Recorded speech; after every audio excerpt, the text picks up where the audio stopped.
السلام علیکم لسنرز، کیسے ہیں آپ سب؟ امید ہے خیریت سے ہوں گے۔ تو چلیے شروع کرتے ہیں آج کے ناول کی لاسٹ ایپیسوڈ۔ ارسا نے کسی کی موجودگی محسوس کر کے آنکھیں کھولیں اور تقی کو دیکھ کر بوکھلا کر سیدھی ہوئی اور اپنا دوپٹہ سنبھالا۔ تقی اس کے تاثرات دیکھ کر جھلا گیا، یعنی کہ حد ہے، ابھی اتنے سکون سے بیٹھی تھی اور میں کوئی دیو ہوں جو مجھے دیکھ کر اس کے چہرے کا سارا اطمینان اڑن چھو ہو گیا ہے۔ تقی کا موڈ آف ہو چکا تھا۔ آپا کہاں ہیں؟ غصے میں یہی منہ میں آیا تو ماتھے پر بال ڈال کر پوچھ لیا۔ اندر ہوں گی، ارسا نے اس کے غصے سے گھبرا کر اٹکتے ہوئے جواب دیا۔ تقی جھٹکے سے اٹھ کر چلا گیا۔ انہیں کیا ہوا؟ پھر گھبراہٹ میں سامنے پڑا جوس کا گلاس اٹھایا اور ایک ہی سانس میں خالی کر ڈالا۔ ویسے کہ ہوتے کہاں ہیں، نظر ہی نہیں آتے۔ پھر کندھے اچکا کر گلاس اٹھا کر کچن کی طرف چل پڑی۔ اسے تقی ہیلمٹ اٹھا کر باہر نکلتا دکھائی دیا۔ رات کو ارسا اپنے بیڈ روم میں تقی کا لایا ہوا سوٹ دیکھ رہی تھی، جو 3 سوٹ تقی لایا تھا ان میں یہ سب سے بہترین تھا۔ الشبا کو بھی یہی سب سے زیادہ پسند آیا تھا، سلائی بھی وہی کرا کر لائی تھی۔ ارسا نے ابھی تک پہنا نہیں تھا۔ اس نے شیشے میں دیکھتے ہوئے سوٹ خود سے لگا کر دیکھا۔ اس کی فٹنگ کچھ زیادہ ہی نہیں؟ پہن کر چیک کرتی ہوں۔ وہ دن میں تقی سے پوچھنا چاہ رہی تھی کہ وہ واپس کل جائیں گے یا پرسوں، مگر تقی کا غصہ، وہ ڈھنگ سے کوئی بات ہی نہیں کر پاتی تھی۔ میرے خیال میں کل ہی واپس جانا ہوگا۔ پھر چلو ابھی نہا کر پہنتی ہوں، دیکھتی ہوں کیسا لگ رہا ہے۔ یہاں میں خود ہی تو ہوں۔ خود سے باتیں کرتی مسکرائی۔ ٹائم دیکھا، 10:30۔ ڈریسنگ ٹیبل پر پڑے کاسمیٹک کا سامان کو دیکھ کر مسکرائی۔ آج اس کا سونے کا ارادہ نہیں تھا۔ فیصلہ کر کے نہانے چلی گئی۔ نہا کر بال خشک کیے، گرم پانی سے نہا کر بھی سردی لگ رہی ہے۔ پھر اپنے کارنامے پر مسکراتی باہر آئی، لیکن سامنے دیکھتے ہی اس کی مسکراہٹ غائب ہوئی۔ تقی بیڈ پر آنکھوں پر بازو رکھے لیٹا تھا۔ یہ کہاں سے آ گئے؟ اس نے انگلی کا ناخن دانتوں میں دبایا۔ اس کے دوپٹے کا کچھ حصہ تقی کے کندھے اور کمر کے نیچے دبا ہوا تھا۔ اپنی جگہ کھڑی سوچتی رہی کہ اب کیا کروں؟ یہ یہاں سو رہے ہیں تو پھر میں کہاں سوؤں گی؟ آہستہ آہستہ چلتی بیڈ کے قریب آئی۔ پریشانی میں یہ بھی نہیں دیکھ پائی کہ اس سوٹ میں کیسی لگ رہی ہے۔ فی الحال اسے بس تقی کے نیچے دبا اپنا دوپٹہ چاہیے تھا۔ تقی کو غور سے دیکھا، وہ سو رہا تھا۔ پھر جھک کر اپنا دوپٹہ کھینچا۔ اسی اثنا میں لائٹ چلی گئی۔ اس سے پہلے کہ وہ جاگ کر UPS سے لگے انرجی سیور آن کرتی، تقی نے اس کا بازو پکڑ کر ایک جھٹکے سے اسے بیڈ پر کھینچ لیا۔ ارسا کے منہ سے دبی دبی چیخ نکلی۔ وہ آپا کے کہنے پر ایک دن مزید ٹھہر کر اگلے دن واپس آ گئے تھے۔ 1.5 ماہ سے پھر وہی روٹین تھی۔ تقی پہلے سے بھی کچھ زیادہ ہی خفا معلوم ہوتا تھا۔ اب اس کی وجہ ارسا کی سمجھ میں آ گئی تھی، مگر جھجک اور خفت اور ندامت کی وجہ سے اپنے رویے کی وضاحت نہیں کر پا رہی تھی۔ وہ صبح ناشتہ بنا رہی تھی اور تقی باہر صحن میں اپنی روٹین کی مشکل ورزشیں کرنے میں مصروف تھا۔ اچانک ارسا کو چکر سا آیا۔ اس نے کاؤنٹر تھام کر خود کو سنبھالا۔ پھر ناشتہ کرنے کو بھی اس کا بالکل بھی دل نہیں چاہ رہا تھا۔ وہ بس بے دلی سے ناشتہ ٹھونستی رہی۔ تقی روز کی طرح بے حد سنجیدگی سے کھا کر اٹھ گیا۔ کالج میں پہلی ہی کلاس میں ارسا کو پتلی محسوس ہوئی۔ وہ الشبا کے ساتھ کلاس سے باہر آئی۔ صبح جو تھوڑا بہت ناشتہ کیا تھا وہ بھی نکل گیا تھا۔ یہ کیا ہو رہا ہے؟ میں سر کو بتاتی ہوں، وہ تمہیں ڈاکٹر کے پاس لے جائیں گے، الشبا نے فکر مندی سے اس کا زرد پڑتا چہرہ دیکھ کر کہا۔ نہیں، میں ٹھیک ہوں اب۔ یہ صبح سے بالکل کل سے طبیعت کچھ عجیب سی ہو رہی ہے۔ ارسا نے الشبا کے بازو پر ہاتھ رکھ کر اسے جانے سے روکا۔ کل سے؟ اور تم نے ابھی تک ڈاکٹر کو نہیں دکھایا؟ الشبا نے گھورا۔ کچھ نہیں ہوا، چلو کلاس میں۔ چھٹی سے پہلے ارسا کو ایک بار باہر آنا پڑا تھا۔ اب اسے بری طرح چکر آ رہے تھے۔ تقی کو کچھ پتہ نہیں تھا۔ اس نے حسب معمول ارسا کو آتے دیکھ کر چلنا شروع کر دیا۔ الشبا نے آگے بڑھ کر تقی کو صورتحال سے آگاہ کیا۔ ارسا بھی ان لوگوں تک پہنچ چکی تھی۔ کیا ہوا ارسا؟ تقی نے غور سے اس کا چہرہ دیکھا۔ وہ واقعی بیمار اور نڈھال سی تھی۔ کچھ نہیں، متلی ہو رہی ہے اور بار بار ارسا کے لیے اب بولنا بھی مشکل ہو رہا تھا۔ سر آپ اسے ہسپتال لے جائیں، یہ کل سے بیمار ہے۔ الشبا کے کہنے پر تقی نے ایک بار پھر ارسا کو دیکھا۔ کل سے بیمار ہے؟ اسے تو پتہ ہی نہیں چلا۔ پھر ذرا چونک کر بولا، ہاں چلو میں بھی ساتھ چلوں؟ الشبا نے پوچھا۔ نہیں الشبا تم گھر جاؤ یار، تمہاری امی پریشان ہوں گی۔ ارسا نے اسے روکا۔ ٹھیک ہے تم اپنا خیال رکھنا۔ تقی کالج سے نکل کر قریبی ہسپتال کی طرف چل پڑا۔ پیچھے مڑ کر دیکھا ہی نہیں وہ آ بھی رہی ہے یا نہیں۔ ارسا کن دقتوں سے بیگ سنبھالتے ہسپتال تک پہنچی تھی، تقی کو اس کا کوئی اندازہ نہیں تھا۔ ارسا کی نظروں میں زمین و آسمان گھوم رہے تھے، قدم کہیں رکھتی اور پڑ کہیں رہے تھے۔ بیٹھنے کو بینچ ملا تو اس نے شکر کا کلمہ پڑھا۔ ارسا اپنی باری پر چیک کروانے اندر گئی۔ تقی باہر ہی بیٹھ کر انتظار کر رہا تھا۔ لیڈی ڈاکٹر نے اچھی طرح چیک کیا اور پھر معاملہ سمجھ کر اس سے پوچھا، تم ارسا ہو نا؟ آسما کی بیٹی؟ جی۔ وہ بھی ڈاکٹر نوشین کو جانتی تھی، اپنی امی کے ساتھ پہلے بھی ان کے پاس آتی رہتی تھی۔ تمہاری امی کا تو انتقال ہو گیا ہے نا؟ جی۔ ارسا نے ہولے سے سر ہلایا۔ کس کے ساتھ آئی ہو؟ ڈاکٹر نے افسوس سے سر ہلاتے پوچھا۔ سر کے ساتھ۔ کون سر؟ ڈاکٹر نے یونیفارم میں ملبوس لڑکی کو کچھ الجھ کر دیکھا۔ ارسا فوراً سرتقی کہنے والی تھی مگر یہ سوچ کر خاموش رہی کہ ان کو کیا پتہ سرتقی کون ہے۔ یہ تو سر کو نہیں جانتی نا؟ بولو۔ ارسا اب بھی کوئی جواب نہیں دے پائی۔ نام کیا ہے سر کا؟ سرتقی۔ رضیہ باہر سے تقی نام کے بندے کو بلاؤ۔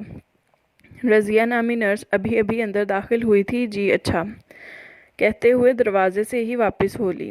تقی اندر آیا تو ڈاکٹر نے اسے بیٹھنے کا کہا اور پھر چبھتے لہجے میں پوچھا، یہ آپ کی اسٹوڈنٹ ہیں؟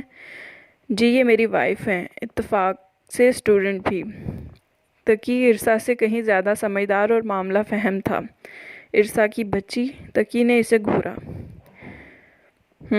ہسبینڈ وائف ایسے ہوتے ہیں؟ ارسا نے اپنے ہاتھوں کو دیکھتے سوچا لیکن اس کا وائف کہنا اسے کہیں بہت اچھا بھی لگا تھا۔ اوہ اچھا، کتنا عرصہ ہوا ہے آپ کی شادی کو؟ ارسا اب کی بار ذرا مسکرا کر پوچھا گیا۔ 6 ماہ۔ جواب تقی کی طرف سے آیا تھا۔ مبارک ہو، آپ کی وائف امید سے ہیں۔ ڈاکٹر کی بات پر تقی کی مسلسل ہلتی ٹانگیں ساکت ہوئیں۔ ارسا نے بھی اپنے ہاتھ سے نظریں ہٹا کر ڈاکٹر کو دیکھا، پھر واپس غائب دماغی سے گود میں رکھے ہاتھوں کو گھورنے لگی۔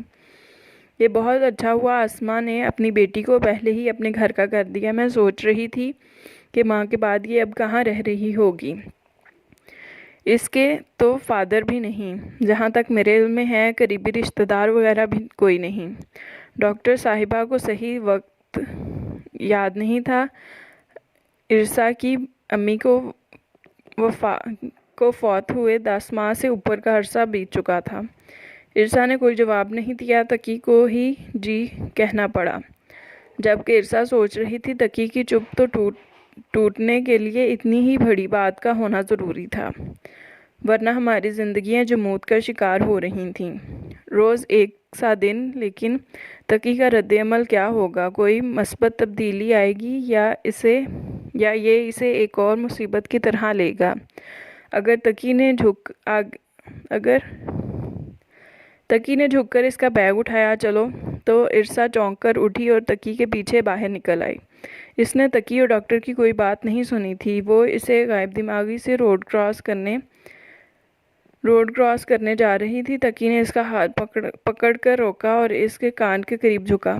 ارسا یہ اتنی بڑی گاڑی ہے، اس کے ٹائر دیکھو، اوپر سے گزرتے بھی 10 منٹ لگیں گے۔ ارسا منہ اٹھا کر اسے دیکھنے لگی۔ تقی نے تھوک نکلا۔ اس کا ہاتھ ٹھنڈا اور نم تھا، اسے لگا یہ ابھی کھڑے کھڑے گر جائے گی۔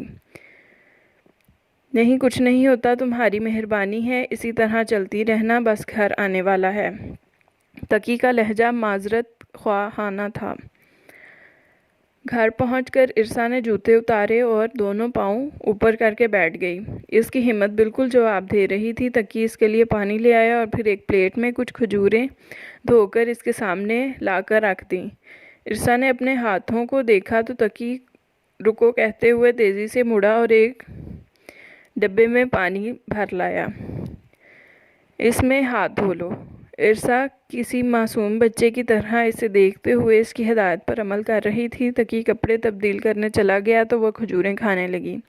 لیکن یہ کیا، اس میں تو گٹلی کی جگہ بادام ہے، یہ اس میں کیسے آیا؟ اس نے سوچا، پھر ایک ایک کر کے ساری کھجوریں کھول کر دیکھیں، سب میں ہی بادام تھا۔ اس کے لیے یہ نئی بات تھی۔ پہلے بادام اور کھجوریں الگ الگ کر کے رکھیں، پھر مزے سے سب کھا گئی۔ اسے یہ ذائقہ بہت بھلے لگ رہے تھے اور اپنی توانائی بحال ہوتی محسوس ہو رہی تھی۔ ارسا برتن اٹھا کر کچن میں آئی تو تقی کچن میں تھا، بلو جینز اور گرے آدھی آستینوں والی ٹی شرٹ میں۔ اس کے بازو کے مسلز نمایاں ہو رہے تھے۔ ارسا نے دیکھا وہ روٹی بنا رہا تھا۔ 4:15 ہو گئے تھے۔ صبح ناشتے کے بعد اب تک اس نے 2 کپ چائے ہی پیے ہوگی۔ اب اسے بھوک لگی تو وہ خود ہی روٹی بنانے لگا۔ ارسا تیزی سے آگے بڑھی، میں روٹی بناتی ہوں۔ تقی جھینپ گیا، نہیں تم بیمار ہو، جا کر چینج کرو، میں بنا لیتا ہوں۔ میں ٹھیک ہو گئی ہوں۔ ارسا کسی صورت نہیں چاہتی تھی کہ وہ اس کے ہوتے ہوئے خود روٹی بنائے۔ اسے پتا تھا اسے روٹی پکانی نہیں آتی۔ نہیں میں بنا لوں گا، تم جاؤ۔ وہ بس اسے وہاں سے بھیجنا چاہتا تھا۔ ارسا تقی کے ساتھ بحث نہیں کر سکتی تھی، اس لیے مجبوراً وہاں سے نکل آئی۔ پھر کپڑے بدل کر منہ دھو کر بیٹھی تو تقی روٹی پکا چکا تھا۔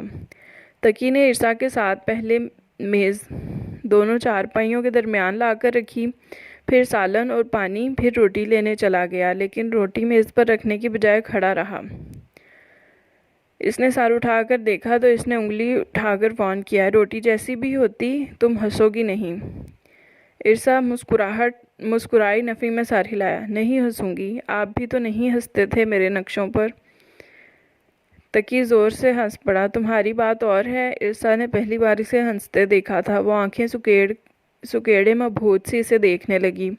اس نے روٹی رکھی تو ارسا نے دیکھا تقی نے بھی اس کی طرح ہی سب سے بہتر روٹی سب سے اوپر رکھی تھی۔ روٹیاں گول کے قریب بھی نہیں تھیں اور کچھ زیادہ ہی جل گئی تھیں۔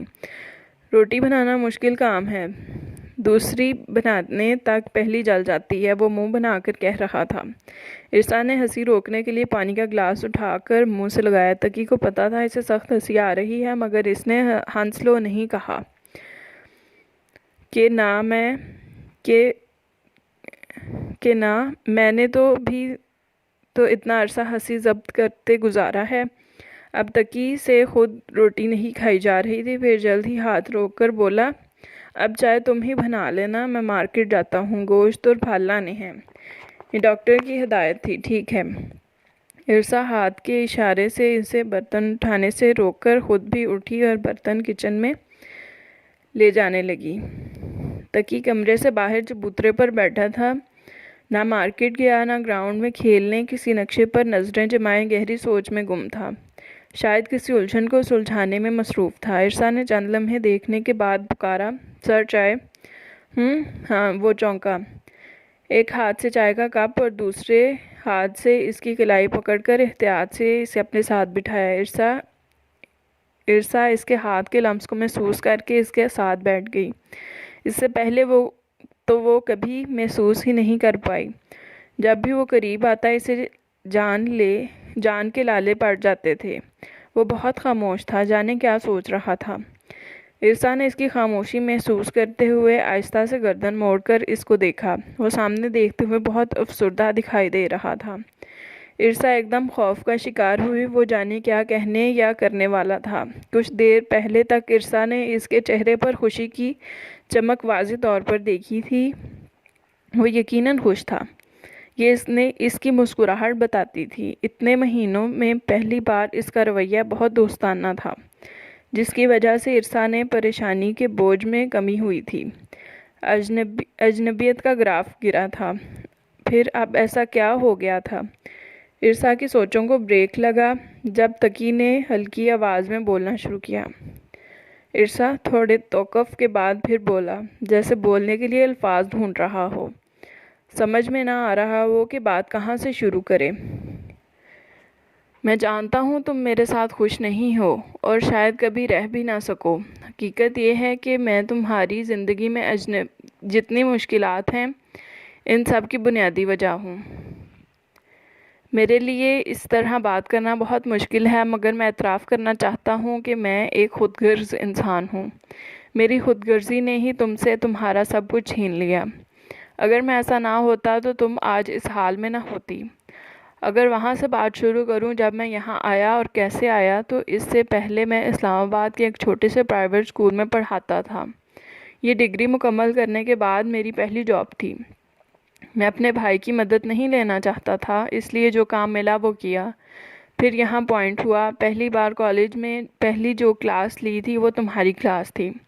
اتنی بڑی کلاس میں اتنی زیادہ لڑکیوں کے درمیان جس نے مجھے متوجہ کیا وہ تم تھی۔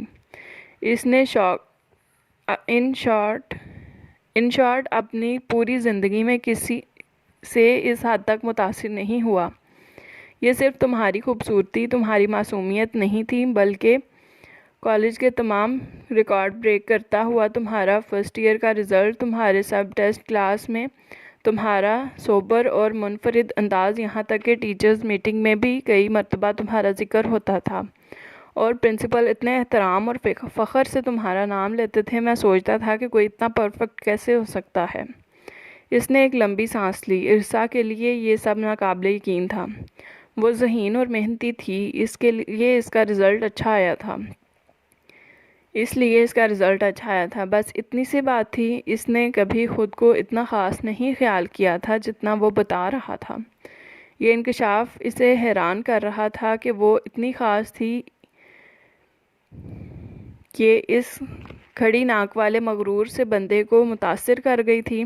ارسا، یونیورسٹی اور یہاں کالج میں بھی کتنی ہی لڑکیوں نے مجھے متوجہ کرنے اور میرے قریب آنے کی کوشش کی تھی، مگر میں ایسی کوششیں تمہارے لیے کرنا چاہتا تھا اور شاید کرتا بھی اگر مجھے یہ پتہ نہ چل جاتا کہ تمہاری منگنی ہو چکی ہے اور تم اپنے منگیتر کو پسند کرتی ہو۔ ارسا نے ایک جھٹکے سے گردن موڑ کر اس کی طرف دیکھا۔ منگنی والی بات ان تک کیسے پہنچی؟ یہ سن کر بہت برا محسوس ہوا تھا، جیسے دل خالی خالی سا ہو گیا ہو۔ کچھ اچھا نہیں لگ رہا تھا۔ تب ان دنوں پر پرنسپل صاحب نے تمہیں اکیڈمی میں بھی بلا لیا تھا تاکہ تمہیں ایکسٹرا پڑھایا جائے۔ بے بسی کی انتہا پر تھا میں۔ چاہتا تھا تم نظر ہی نہ آؤ اور کبھی سوچتا چلو اتنا بھی غنیمت ہے تمہیں دیکھ تو لیتا ہوں۔ کبھی سوچتا تھا تمہیں اگنور کروں کیونکہ تم میری تو کبھی نہیں ہو سکتی۔ جانتا تھا تمہاری اور میری دنیا بالکل الگ ہے اور اس سے بھی بڑھ کر تمہارا دل میں کوئی اور بستا ہے۔ میں بتا نہیں سکتا کس طرح کی متضاد سوچوں مجھے بے چین رکھتی تھیں۔ اب صورتحال اس سے زیادہ خراب ہو چکی ہے اور میں نے خود کی ہے۔ ارسا کو لگا وہ رو رہا ہے۔ تقی خاموش ہو گیا تھا، مگر ارسا ساکت بیٹھی رہ گئی۔ وہ جانتی تھی ابھی اس کی بات مکمل نہیں ہوئی۔ تقی نے گہرا سانس لے کر خود پر قابو پاتے ہوئے دوبارہ بولنا شروع کیا۔ ارسا، اس روز اکیڈمی میں جب وہ سب ہوا میری غلطی تھی۔ مجھے اندر آنا ہی نہیں چاہیے تھا۔ میں نے تمہیں اکیلے بیٹھے دیکھ کر سوچا بھی تھا کہ اندر نہ جاؤں۔ تم تو چھوٹی اور معصوم ہو، تم ان باریکیوں کو نہیں سمجھ سکتی تھی۔ مجھے تو سمجھنا چاہیے تھا نا، لیکن تمہارا ٹائم ویسٹ نہ ہو اس خیال سے تمہیں وہ نوٹس دینے آ گیا۔ میرا ارادہ نوٹس دے کر فوراً وہاں سے نکل جانے کا تھا، مگر تمہارے سوال پر رکنا پڑا اور اس طرح اتنا ٹائم گزر گیا۔ ذرا توقف کے بعد بولا، تمہارے فادر کا مجھے تھپڑ مارنا، اس قسم کے الزام، گالیاں۔ آنکھیں بھیجتے ہوئے سر جھکایا۔ وہ بھی تمہارے سامنے؟ بہت زیادہ تھا یہ۔ آپ جس سے محبت کرتے ہیں اس کے سامنے اس طرح کی کوئی چھوٹی سے چھوٹی بات بھی برداشت نہیں ہوتی۔ یہ بہت انسلٹنگ تھا۔ پھر تمہارا میری زندگی میں شامل ہونا اور میرے پاس بھی تمہیں دینے کو کچھ ایسا نہیں تھا جو تمہارے شایان شان ہوتا، جو اس پریشانی کے بعد تمہاری زندگی میں کوئی آسانی لے کر آتا۔ یہ گھر جہاں میں ٹھہرا ہوا تھا، نہ کوئی سامان، ضرورت کی کئی چیزیں بھی نہیں تھیں۔ سہولتیں کیا ہوتی ہیں، کالج میں بھی ہم لوگوں کے لیے موضوع بن کر رہ گئے۔ اس ساری صورتحال نے میرے دماغ کو مفلوج کر کے رکھ دیا تھا۔ اچانک ہر چیز کنٹرول سے باہر لگنے لگی تھی۔ ارسا کو سخت افسوس ہوا اس کی سوچ جان کر۔ وہ اس کے التفات کی ایک نگاہ کو ترس رہی تھی اور اس نے کیا کیا سوچ کر خود کو ہلکان کر رکھا تھا۔ اب بندہ پوچھے ان سے خوشی کب سے مادی چیزوں سے مشروط ہونے لگی؟ میں کیا مادہ پرست لگتی ہوں ان کو؟ میں تمہیں وقت دینا چاہتا تھا۔ آپا نے بھی ساری بات سن کر یہی کہا تھا، تمہارا خیال رکھوں، تمہیں تنگ نہ کروں، کوئی زبردستی نہ کروں تمہارے ساتھ، تاکہ وقت آنے پر تم اپنی مرضی، اپنی خوشی کے مطابق فیصلہ کر سکو۔ اسلام آباد میں جب میں نے تمہیں لان میں بیٹھی دیکھا، میں تم سے یہی کہنے آیا تھا، تمہیں یہی سب بتانا چاہتا تھا، لیکن تم… خیر، اصل میں جب میں اس ماحول، ان سوچوں سے کسی حد تک آزاد ہوا تو میرا دل تمہاری طرف کھینچنے لگا تھا۔ تم سے فاصلہ برقرار رکھنا مشکل تر ہوتا جا رہا تھا میرے لیے۔ یقین کرو میں نے پوری کوشش کی تھی تم سے دور رہوں، لیکن اس رات مجھے پتہ نہیں، میں نے ارادتاً کچھ نہیں کیا، میں تو صرف تمہیں بتانے آیا تھا کہ کل ہم واپس جائیں گے، تم تیار رہنا۔ اس رات کے بعد تمہاری ناگواری بلکہ اپنے لیے نفرت واضح محسوس کر سکتا تھا میں۔ اس نے اپنے بال مٹھیوں میں بھینجے۔ مجھے معاف کر دو ارسا۔ ارسا کے دل نے ایک بیٹ مس کی۔ ہاں، اس نے واقعی نفرت محسوس کی تھی اپنے دل میں تقی کے لیے، لیکن اس کی وجہ وہ نہیں تھی جو وہ سمجھ رہا تھا۔ مجھے پتا ہے اب اس معافی کا کوئی فائدہ نہیں۔ میں نہیں کہتا تم مجھے لازماً معاف کرو، نہیں کرنا مت کرو، سزا دو، جو چاہے سزا دو۔ سزا؟ اف، اب آپ چپ ہی کر جائیں تو بہتر ہے۔ وہ بہت بول لیا آپ نے۔ ارسا کو ترس آ رہا تھا اس پر۔ وہ سمجھتی تھی صرف وہی مشکل میں ہے، مگر تقی اس سے زیادہ تکلیف میں تھا۔ یہ اس کو آج پتہ چلا تھا۔ ارسا کا معصوم سا دل اس کی پریشانی کا سوچ کر پگھلا۔ اگر تم بچے کی ذمہ داری نہیں چاہتی، میرے ساتھ نہیں رہنا چاہتی، اپنے منگیتر سے شادی کرنا چاہتی ہو تو اس کے علاوہ کچھ بلا جھجک اپنی خوشی سے فیصلہ کرو۔ تم جو بھی فیصلہ کرو گی مجھے منظور ہوگا۔ میں تمہیں پوری طرح سپورٹ کروں گا۔ اس سے پہلے کہ وہ مزید کچھ کہتا، کسی نے گیٹ کو زور سے دھڑدھڑایا۔ لوہے کے گیٹ کی زوردار آواز پر دونوں اچھل کر رہ گئے۔ شام گہری ہو گئی تھی اور سردی بڑھ گئی تھی، مگر دونوں کو اس کا احساس نہیں تھا۔ تم اندر جاؤ، وہ کہتے ہوئے گیٹ کی طرف بڑھ گیا۔ ارسا نے چائے کے کپ کو دیکھا جس کا ایک گھونٹ بھی نہیں لیا گیا تھا۔ بھاپ اڑاتا چائے کا کپ ٹھنڈا ہو چکا تھا۔ وہ ٹھنڈی سانس لے کر رہ گئی۔ گیٹ پر ساتھ والی سمینا باجی کا بیٹا تھا۔ ماما کہہ رہی ہیں پانی بھر لیں، میں موٹر چلانے لگی ہوں۔ پیغام پہنچا کر واپس بھاگ گیا۔ پانی بھرنا تقی کی ہی ذمہ داری تھی۔ ارسا باہر ہوتی تو پانی کی بوتلیں اٹھا لیتی اور تقی خاموشی سے اٹھانے دیتا۔ وہ کہیں اور مصروف ہوتی تو کولر اور 2 بوتلیں خود ہی ایک بار اٹھا کر لے آتا۔ پینے کا تازہ پانی بھر کر کچن میں رکھا اور واپس آیا۔ ارسا اپنی چارپائی پر ٹانگیں لٹکا کر بیٹھی تھی۔ تقی ارسا کے مقابل اپنی چارپائی پر اسی انداز میں ٹانگیں لٹکا کر بیٹھ گیا۔ کیا ارسا کو کچھ نہیں کہنا تھا؟ اس نے 6 مہینوں کی بات کی تھی، اتنی لمبی بات کے بعد اس کے پاس کہنے کو کچھ نہیں تھا۔ تقی کی آنکھوں میں بے قراری ابھری۔ وہ اتنی خاموش کیوں ہے؟ ارسا نے اچانک بولنا شروع کیا۔ میری پیدائش سے پہلے میرے والدین میں علیحدگی ہو چکی تھی۔ امی اور میں نانا کے گھر رہتے تھے۔ مجھے میری نانی نے بتایا تھا کہ میری امی بابا کی پسند کی شادی تھی، جس کی وجہ سے میرے دادا نے بابا کو گھر سے نکال دیا، لیکن وہ کچھ عرصہ ہی اپنی پراسرار زندگی سے بغیر رہ پائے تھے۔ پھر ان 2 چیزیں، دولت اور اپنی محبوب بیوی جو ان کے بچے کی ماں بھی بننے والی تھی، پر دولت کو ترجیح دی اور امی کو چھوڑ کر دادا کی مرضی سے دوسری شادی کر لی۔ آپ کو یا کسی اور کو اس بات پر حیران ہونے کی ضرورت نہیں ہے کہ انہوں نے مجھے ایسے کیسے چھوڑ دیا۔ وہ ایسے ہی ہیں، بزدل اور خود غرض۔ امی اس بارے میں بات نہیں کرتی تھیں۔ میں نے بابا کو تصور کے علاوہ پہلی بار امی کی ڈیتھ کے بعد دیکھا تھا، اور پھر وہ مجھے اپنے گھر لے گئے، جس پر میری سوتیلی امی اور بابا کا زبردست جھگڑا ہوا، مگر پھر مصلحتاً خاموش ہو گئی تھیں، جس کی وجہ اب سمجھ میں آتی ہے۔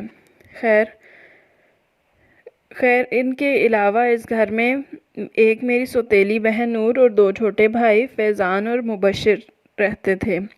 نور کا رویہ شروع سے ہی میرے ساتھ اچھا تھا، لیکن بعد میں دراصل وہ اپنے ماموں کے بیٹے احسن بھائی کو پسند کرتی تھی اور وہ ابھی بھی اس کو بہت محبت اور توجہ دیتے تھے۔ مگر یہی بات نور کو میرے لیے بالکل پسند نہ آئی۔ ایک دن وہ برآمدے میں بیٹھی تھی، میرے سامنے نور اپنے ماموں کے گھر گئی تھی، مگر جلد ہی بہت غصے میں لوٹی اور میرے پاس آ کر زور زور سے چلانے لگی۔ وہ مجھے گالیاں دے رہی تھی، بہت برا بھلا کہہ رہی تھی۔ میں احسن بھائی کو اس سے چھین لینا چاہتی ہوں، وہ ایسا کبھی نہیں ہونے دے گی۔ احسن بھائی اپنی امی کو میرے لیے پروپوزل لانے کو کہہ رہے تھے۔ اس بات کی وجہ سے نور آپے سے باہر ہو رہی تھی۔ مجھے احسن بھائی میں کوئی دلچسپی نہیں تھی۔ میں نے نور کو یقین دلانے کی بہت کوشش کی، مگر نور کوئی رسک لینے کو تیار نہیں تھی۔ اب وہ بھی اپنی ماں کے ساتھ شامل ہو گئی تھی۔ ان کے ہر منصوبے میں دونوں مل کر روز کوئی نہ کوئی الزام میرے سر دھر دیتی اور بابا کی طبیعت سے واقف ہونے کی وجہ سے کامیاب بھی رہتی۔ کچھ ہی عرصہ میں حالات ایسے ہو گئے کہ بابا اچھے خاصے خوشگوار موڈ میں بھی مجھے دیکھ لیتے تو ان کے ماتھے پر بال آ جاتے۔ اکیڈمی میں جو کچھ ہوا وہ سب بھی فریم کیا گیا تھا۔ میں اس سے بچ نہیں سکتی تھی کیونکہ وہ سب ملے ہوئے تھے، نوکر تک ان کے تابع تھے۔ وہ سب وہاں اس طرح نہ ہوتا تو کہیں اور ہوتا، لیکن وہاں ہونے کا نقصان یہ ہوا کہ آپ بھی اس کی لپیٹ میں آ گئے۔ ارسا آنسو ضبط کرتے ہوئے بہت روانی سے بول رہی تھی۔ جو بھی ہوا اس میں آپ کا کوئی قصور نہیں ہے۔ مجھے پتا ہے آپ کی نیت بری نہیں تھی۔ آپ اس بات کو لے کر گلٹی فیل مت کریں پلیز۔ تقی ساکت بیٹھا اسے سن رہا تھا۔ ایک اور بات جس نے آپ کو بھی پریشان کیا ہوا ہے اور میری سمجھ میں بھی نہیں آ رہا کہ میری منگنی والی بات آپ تک کیسے پہنچی۔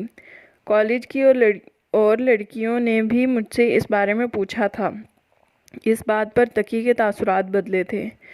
نور نے یہ بات احسن بھائی سے کہی تھی تاکہ وہ مجھ سے دور رہیں۔ احسن بھائی نے بھی یہی سوال کیا تھا مجھ سے، لیکن میری کوئی منگنی نہیں ہوئی، کبھی نہیں ہوئی، زور دیتے ہوئے بولی۔ کیا واقعی؟ تقی بے اختیار بول پڑا۔ جی، لیکن آپ سے ایسا کس نے کہا؟ مجھے وہ پہلے چھٹی سے 5 منٹ پہلے کالج سے نکل آیا تھا۔ اس روز کالج گیٹ پر ایک لڑکی کار سے نکلتے ہوئے کسی سے کہہ رہی تھی، آپ ارسا کا پیچھا چھوڑیں، اس کی منگنی ہو چکی ہے، وہ اپنے منگیتر کو پسند کرتی ہے اور مجھے ایسا محسوس ہوتا ہے جیسے کہ سب وہ مجھے سنا رہی تھی۔ وہ لڑکی غصے میں تھی، اس لیے اس کی آواز خاصی اونچی تھی۔ ہاں، وہ نور ہی تھی جو اکیڈمی میں بھی تمہارے ساتھ آتی تھی۔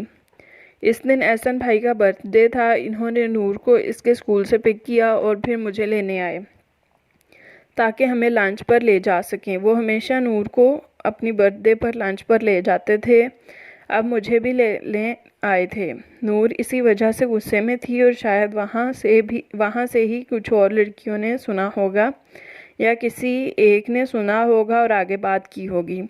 تقی سر پر ہاتھ پھیر کر رہ گیا۔ اس سے زیادہ آج تک کسی بات نے یوں مضطرب نہیں کیا تھا، مگر اس بات کی حقیقت کیا تھی جس کی وجہ سے اس نے اتنا لمبا عرصہ اتنی تکلیف میں گزارا تھا۔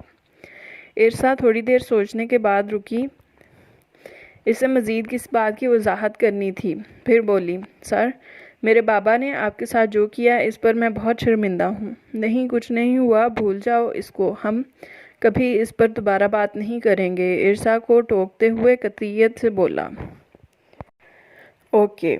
ارسا نے اس بات میں سر ہلایا۔ آپ گھر اور سہولیات کی بات کر رہے تھے۔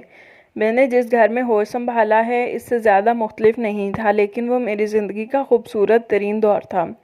میں کبھی اس چیز کو لے کر احساس کمتری کا شکار نہیں ہوئی کہ میرے پاس اچھا بڑا گھر اور قیمتی چیزیں نہیں ہیں۔ اگر کبھی ایسا خیال بھی آیا تو اب احساس ہوتا ہے کہ میں غلطی پر تھی۔ خوشی ان چیزوں کی محتاج نہیں ہوتی، اگر ہوتی تو اپنے باپ کے عالیشان گھر میں گزارا وقت مجھے بھیانک خواب کی طرح نہ لگتا۔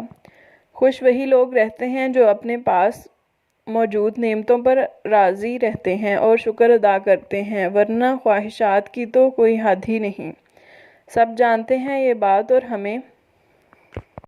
اور ہمیں یاد بھی رکھنی چاہیے۔ تقی کو اپنی جھنجھلاہٹیں یاد آئیں، وہ کیا کیا سوچتا رہتا تھا۔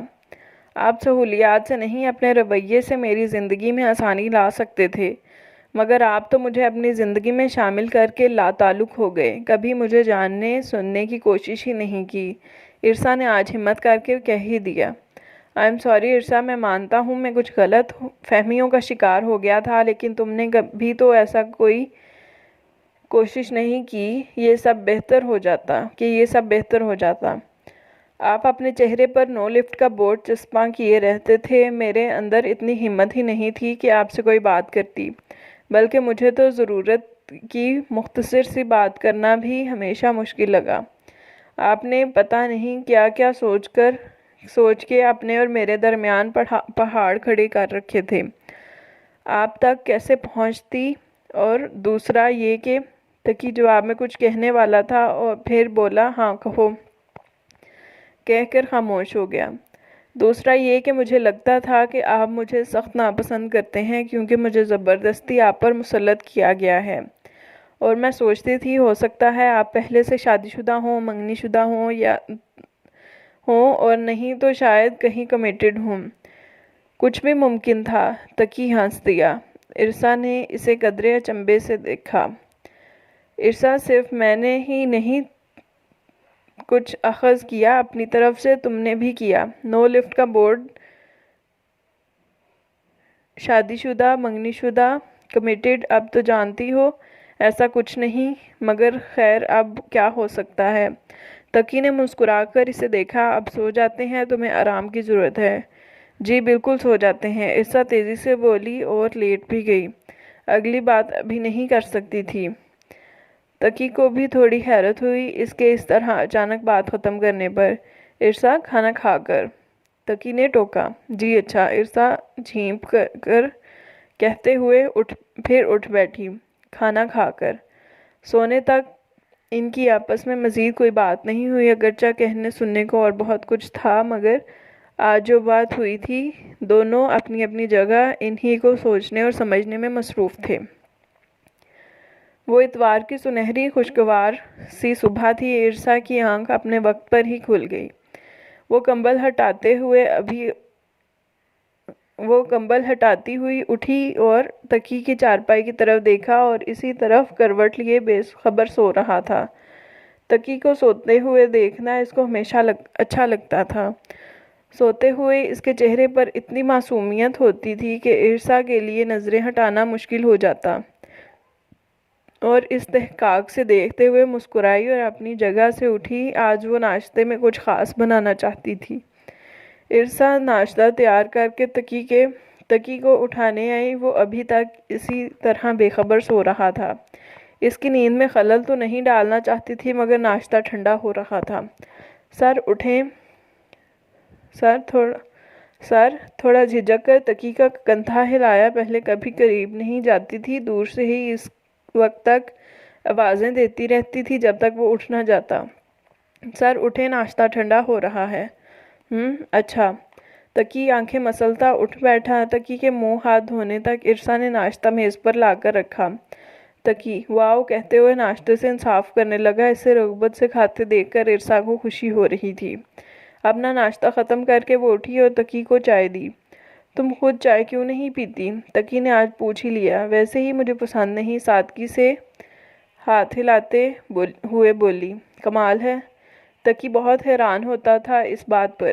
عرصا چائے بالکل نہیں پیتی تھی۔ تقی کو کوئی کال آ رہی تھی، موبائل سائلنٹ تھا اور اسکرین بار بار روشن ہو رہی تھی۔ سر آپ کی کال آ رہی ہے شاید۔ عرصا کی نظر پڑی تو بولی، سر کی بچی آتی ہے تو یہ تم مجھے سر کیوں کہتی ہو؟ جیسے کسی اجنبی سے بات کی جاتی ہے۔ جب تم مجھے سر کہہ کر مخاطب کرتی ہو تو مجھے لگتا ہے کہ تم کہہ رہی ہو حد ادب۔ فری ہونے کی کوشش مت کریں۔ یہ جو تم مجھے سر سر کہہ کر چڑھاتی رہتی ہو نا، اس کے لیے میں تمہیں کبھی معاف نہیں کروں گا۔ تقی منہ بناتے ہوئے بولا۔ ارسا کا منہ پہلے تو حیرت سے کھلا، پھر ہنسی آئی، مگر ضبط کرتے ہوئے بولی، جی اسی بات کا فائدہ اٹھاتے ہوئے آپ نے مجھے کلاس سے باہر نکالا تھا نا، اس کے لیے میں بھی آپ کو کبھی معاف نہیں کروں گی۔ تمہیں ابھی تک یاد ہے؟ تقی ہنسا۔ وہ مجھے ہمیشہ یاد رہے گا، کیونکہ ایسا میرے ساتھ پہلی اور آخری مرتبہ ہوا ہے۔ تقی کو یاد آیا کہ اس نے کیوں اسے ارسا کو کلاس میں نہیں آنے دیا تھا۔ تم نے مجھے اگنور کیوں کیا تھا؟ تقی نے ابرو چکا کر پوچھا۔ میں نے اگنور نہیں کیا تھا، میں سر سے بات کر رہی تھی۔ جو بھی تھا، لیکن تمہارے تاثرات بڑے مزے کے تھے اس وقت۔ تقی کی آنکھوں میں شرارت ابھری۔ کیا؟ ارسا نے مصنوعی غصے سے گھورا۔ تو ٹھیک ہے، پھر میں کالج میں بھی سر نہیں کہوں گی اب۔ کیا واقعی؟ تقی نے آنکھیں پھیلائیں۔ جی بالکل، اور اب مجھ پر اس طرح روب جمانے کی کوشش کی تو مجھ سے برا کوئی نہیں ہوگا۔ ارسا نے بیویوں والی دھونس جمائی، پھر موبائل کی طرف اشارہ کر کے خالی کپ اٹھاتی وہاں سے اٹھ گئی۔ تقی کہکا لگاتے ہوئے موبائل کی طرف متوجہ ہوا۔ بے یقین ہونے سے پہلے دعائیں سن لی گئی تھیں۔ غلط فہمیوں کے بادل جو ان کے درمیان دوری اور اجنبی کا موجب بنے ہوئے تھے، چھٹ گئے تھے۔ اس وقت لگا تھا، مگر اب ارسا کو اپنی کوئی تکلیف یاد نہیں رہی تھی۔ وہ معمول کے کام نمٹا کر کتابیں لے کر صحن میں آ بیٹھی۔ تقی ناشتے کے بعد کہیں چلا گیا تھا اور اب خود ہی پچھلے گیٹ سے اندر آ گیا تھا۔ کچن سے ایک ٹوکری میں مالٹے اور پلیٹ لے کر ارسا کے ساتھ آ بیٹھا۔ چلو مالٹے کھاتے ہیں۔ اس وقت ارسا کو کچھ ایسا ہی کھانے کی خواہش ہو رہی تھی۔ وہ ایک دم مسکرائی۔ ضرور۔ اسے اپنے دل میں خوشی اور طمانت کی لہریں اٹھتی محسوس ہو رہی تھیں۔ پہلے مقابلہ ہوگا، سب مالٹے چھیل کر اس پلیٹ میں رکھیں گے، پھر کھائیں گے۔ اب چھیلنا شروع کرو، دیکھتے ہیں کون زیادہ چھیلتا ہے۔ تقی ٹوکری اٹھا کر ٹوکری میں 8 مالٹے رکھ کر لایا تھا۔ ارسا نے مسکرا کر اوکے کہتے ہوئے چیلنج قبول کیا۔ اس نے نفاست سے چھیلتے ہوئے بمشکل تیسرا مالٹا اٹھایا تھا کہ تقی نے تیزی سے باقی سارے مالٹے چھیل کر ہاتھ اٹھائے۔ میں جیت گیا، جبکہ جلدی چھیلنے کے چکر میں بہت سے مالٹے زخمی کر دیے تھے۔ نفاست بھی کسی چیز کا نام ہے۔ ارسا نے ناک چڑھائی۔ میڈم، مقابلہ نفاست کا نہیں، زیادہ چھیلنے کا تھا۔ اس نے مکھی اڑائی۔ اوکے، ارسا کو ماننا بنی، لیکن اب یہ کھائے گا کون؟ تقی نے ٹوکری ہٹا کر پلیٹ درمیان میں رکھی۔ تم دیکھتی جاؤ۔ ارسا اور وہ چبوترے پر بیٹھے ہوئے تھے۔ ارسا مسکرا کر اسے دیکھتی رہی تھی۔ وہ ہنستا مسکراتا باتیں کرتا کتنا مختلف لگ رہا تھا۔ اس کے وجیح چہرے کو زندگی کی رونق اور جاذب نظر لگ رہی تھی۔ ارسا، جی، وہ تھوڑا چونکی۔ ارسا، تم بیبی کی ذمہ داری سے پریشان تو نہیں ہو؟ سچ بتانا۔ نہیں، زیادہ پریشان نہیں ہوں۔ ارسا مسکرائی۔ اور کم پریشان کس بات پر ہو؟ تقی نے بے ساختہ پوچھا۔ میں سوچ رہی ہوں میں بہت موٹی ہو جاؤں گی، کالج میں عجیب لگے گا، ہے نا؟ اس نے تائید چاہی۔ تقی ہنس پڑا۔ نہیں یار، اتنی کیوٹ لگو گی تم۔ کب سے تمہیں اتنا سلم دیکھ رہا ہوں، کچھ چینج تو ہونا چاہیے نا؟ ویسے 2-3 ماہ میں پیپرز ہو جائیں گے، پہلے ہی فری ہو جاؤ گی کالج سے، کسی کو پتہ بھی نہیں چلے گا۔ ہاں واقعی، ارسا نے مطمئن ہو کر مالٹے کی پھانک منہ میں رکھی، پھر تھوڑا سوچ کر گویا ہوئی، میں ایک نیا یونیفارم بنا لوں گی، ٹھیک ہے؟ بالکل ٹھیک ہے، تقی نے اتفاق کیا۔ خوش؟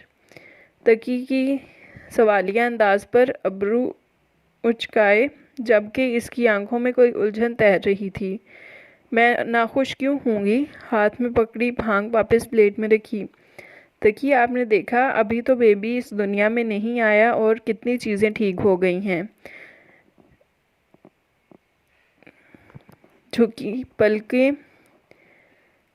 جھکی پلکوں کے ساتھ بول رہی تھی۔ تقی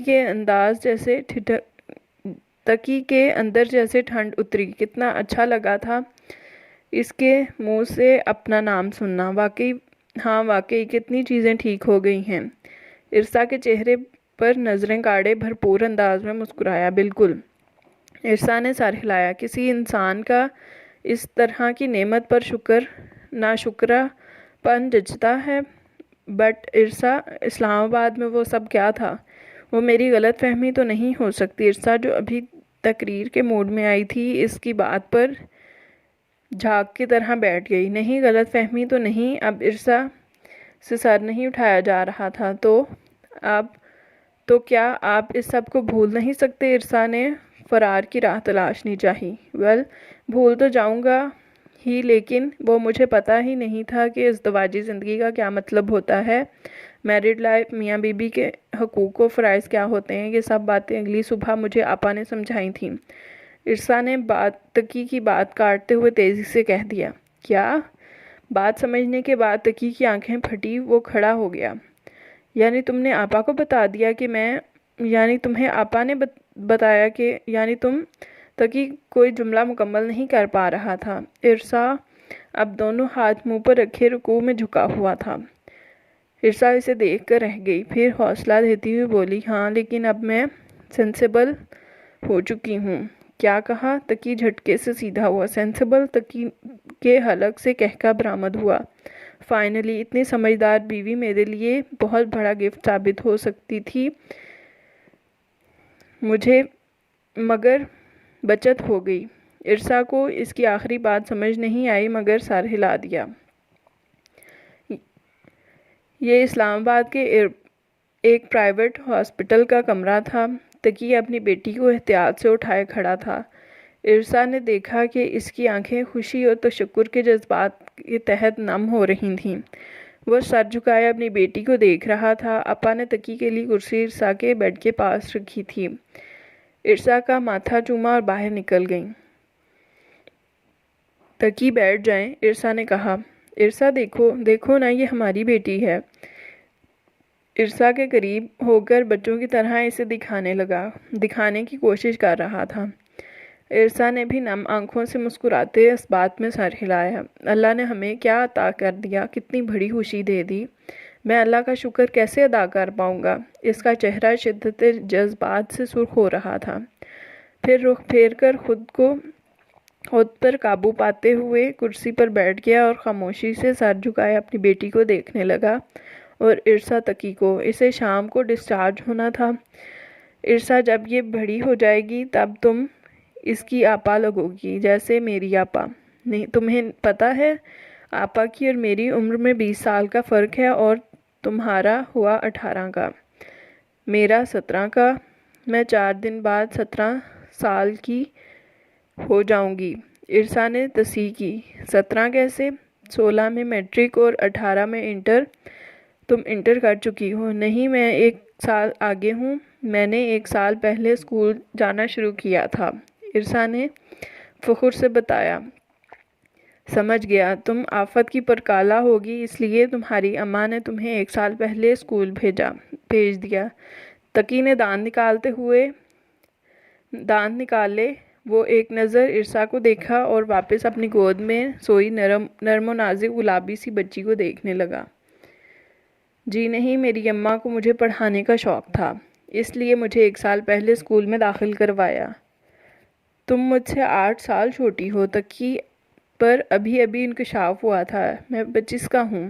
ارسا کو پہلے ہی پتا تھا، اس کو ریسرچ کے مطابق عورتیں مردوں کے مقابلے میں زیادہ تفصیل نوٹ کرتی ہیں اور یاد بھی رکھتی ہیں۔ ارسا نے اس دن بڑی باریک بینی سے تقی کے ڈاکیومنٹس کا جائزہ لیا تھا۔ لیکن آپ نے 1 سال کیا کیا؟ 22 سال میں ماسٹرز مکمل ہونا چاہیے تھا، 1 سال اسلام آباد میں جاب کی، 1 سال یہاں ہو گیا، اب آپ کو ابھی 24 کا ہونا چاہیے تھا۔ تم 1 سال آگے ہو سکتی ہو، میں 1 سال پیچھے نہیں ہو سکتا۔ تقی نے منہ بنایا۔ خیر، تمہیں ویسے ہی ہر کام کی جلدی کرنے کا شوق ہے۔ جلدی اسکول گئی، جلدی شادی کی اور اب جلدی ماں بھی بن گئی۔ تقی اس کی طرف رخ کیے۔ ویسے تو 1 منٹ بھی خاموش نہیں رہ سکتے، اتنا عرصہ چپ کیسے رہے تھے؟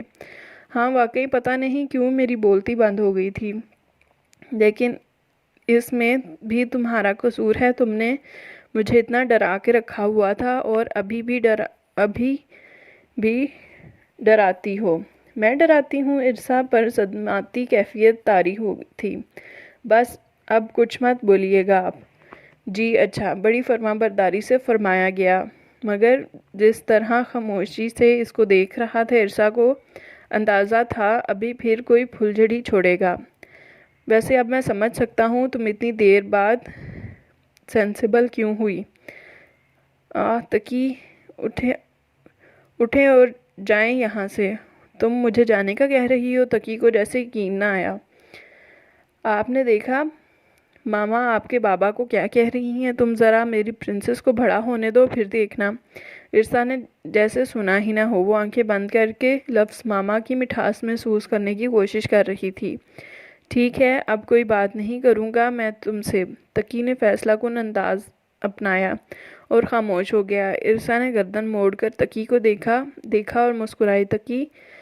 تقی نے انسنا کیا۔ تقی، اب کی بار چیخ سے مشابہ آواز میں بلایا۔ کیا ہے؟ اب کی بار نظر انداز نہ کر سکا۔ خاموش تو خود بھی نہیں رہ سکتی تم۔ ایسا ہی ہے نا؟ ارسا مسکرائی اور سیدھی ہوتے نظریں چھات پر گاڑ دیں۔ مجھے دنیا میں صرف ایک مرد سے محبت ہوئی اور وہ آپ ہیں، اور میری دنیا آپ سے شروع ہو کر آپ پر ختم ہوتی ہے۔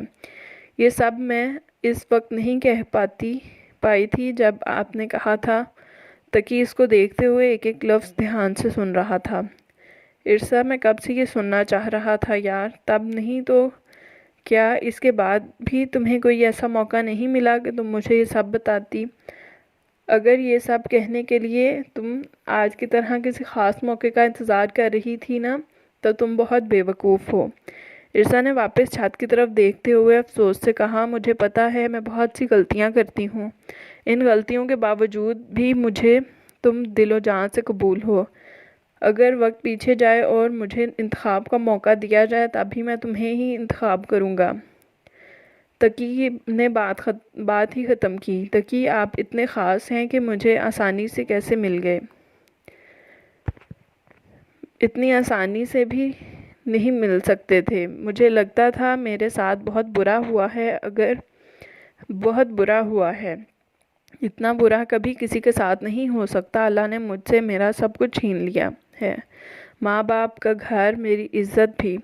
اس الزام کے بعد میں خود اپنی نظروں میں گر گئی تھی۔ میں رات کو اکیلے گھر میں نہیں رہ سکتی تھی، مگر اس وقت ذلت اور عزت کا احساس اتنا گہرا تھا کہ میں بھول گئی تھی کہ میں کہاں ہوں، کتنا اندھیرا ہے اور کس ویرانے میں پڑی ہوں۔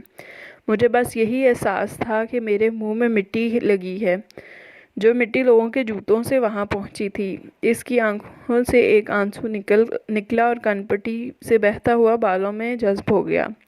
اس کے بعد بھی ذہنی اذیت کی کوئی حد نہیں۔ مجھے حیرت ہوتی تھی کہ میں زندہ کیسے ہوں۔ لیکن آپ کو پتہ ہے تقی، اتنا سب برا ہونے کے باوجود بھی کچھ چیزیں بہت مثبت تھیں جنہیں میں تب محسوس نہیں کر سکی۔ کیا ہوتا اگر آپ کوئی بد فطرت انسان ہوتے؟ اگر آپ اگلی صبح اکیڈمی نہ آتے یا پرنسپل کو بلا کر نہ لاتے؟ کیا ہوتا اگر آپ میرے ساتھ نکاح جیسا پاکیزہ رشتہ نہ جوڑتے اور میرے باپ کے تھپڑ اور گالیوں کا بدلہ مجھ سے لینے کی کوشش کرتے؟ کیا ہوتا اگر آپ کی فیملی مجھے قبول نہ کرتی جس طرح انہوں نے مجھے محبت اور عزت دی؟ اگر ایسا نہ کرتے تو میرا مقام کیا ہوتا؟ آپ اس شام بھی بات نہ کرتے اور ہمارے درمیان غلط فہمیاں اسی طرح برقرار رہتی۔ اس صورت میں مجھے پریگننسی پیریڈ میں کس قسم کا تکلیف کا سامنا کرنا پڑتا؟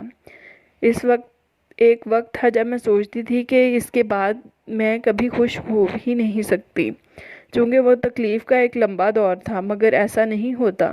تکلیف کی مدت کم یا زیادہ ہو سکتی ہے، ہمیں ہرگز نا امید نہیں ہونا چاہیے۔ مجھے دیکھیں، آج میں اتنی خوش ہوں کہ الفاظ میں بیان نہیں کر سکتی۔ اللہ نے میری توقع سے بڑھ کر نوازا۔ ایک مرتبہ عید پر مجھے امی نے بہت خوبصورت اور قیمتی سوٹ دلایا تھا۔ جب میں نے پہن کر دیکھا تو میں بہت خوش ہوئی، مگر اگلے ہی لمحے ایک سوچ کی وجہ سے میری خوشی پھیکی پڑ گئی تھی کہ اتنا اچھا سوٹ پہن کر میں کروں گی کیا؟